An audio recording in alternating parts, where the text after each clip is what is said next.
რა აკლია მერაბ დვალიშვილს სუპერ მსუბუქი წონის საუკეთესოებამდე და ვინ ეცილება ქართველს ამ სტატუსში.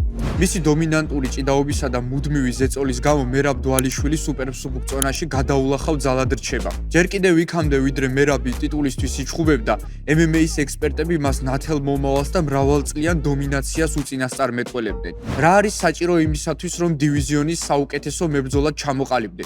პირველი, დაამარცხო ყველა და გახდე ჩემპიონი. მეორე, მრავალი წლის განმავლობაში განაგრძო დომინაცია და ქამარი დაიცვა ბევრჯერ. მერაბ დვალიშვილმა პირველი პუნქტი პირნათლად შეასრულა. ყველა სახელოვანი მებრძოლი თავის დივიზიონში მიწასთან გაასწორა. ქართველ მებრძოლს 12 ბრძოლიანი დაუმარცხებელი სერია აქვს.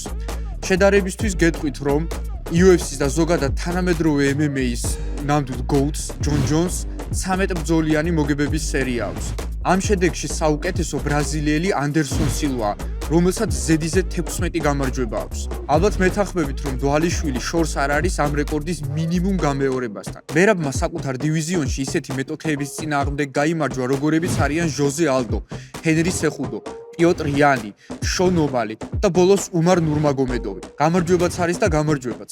მერაბმა პიოტრ იანს თავყბა გაუერთიანა. სრული ამ სიტყვის მნიშვნელობით ჰენრი სეხუდო ჰაერში აფრიალა.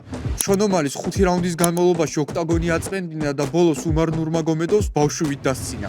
ახლა კი ისმის კითხვა, ვინ არის ის მებრძოლი, რომელიც მერაბს გოუთობაში ეცილება? ჩემი აზრით, ეს ადამიანი ლეგენდარული მებრძოლი დომინიკ კრუზია. ამერიკელმა მებრძოლმა რობ ფონტთან ბრძოლისთვის მზადებისას სერიოზული ტრავმა მიიღო და იქვე დაანონსა, რომ კარიერას დაასრულებდა. ეს მერაბ დვალიშვილის წისქვილზე წყალს ასხავს, რადგან დვალიშვილს ამ მხრივ დიდი ფორა ეძლევა. დომინიკ კრუზის მემკვიდრეობა სუპერ მსუბუქ დივიზიონში უდაოდ შესანიშნავია.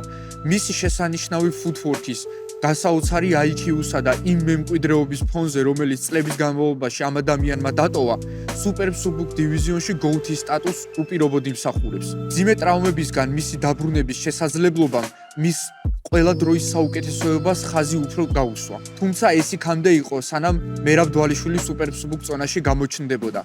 როგორც ზემოთ ვახსენე, დვალიშვილმა ვინც კი დასამარცხებელი იყო, ყველა დაამარცხა. თან საკმაოდ დამაჯერებელი გამარჯვებით. განაგრძოს გამარჯვებების სერია, შეინარჩუნოს ის შესანიშნავი ფორმა, რომელშიც ახლა იმყოფება და დროთა განმავლობაში GOAT-ის სტატუსი თავისით მოვა. მერაბს უსურვებთ წარმატებას, ჯანმრთელ კარიერას და უამრავ გამარჯვებას. თქვენ კი გამოიწერეთ არხი, დაალაიქეთ ვიდეო და კომენტარებში დაგვიწერეთ თქვენი აზრით, ვინ არის სუპერ მსუბუქი წონის GOAT-ი.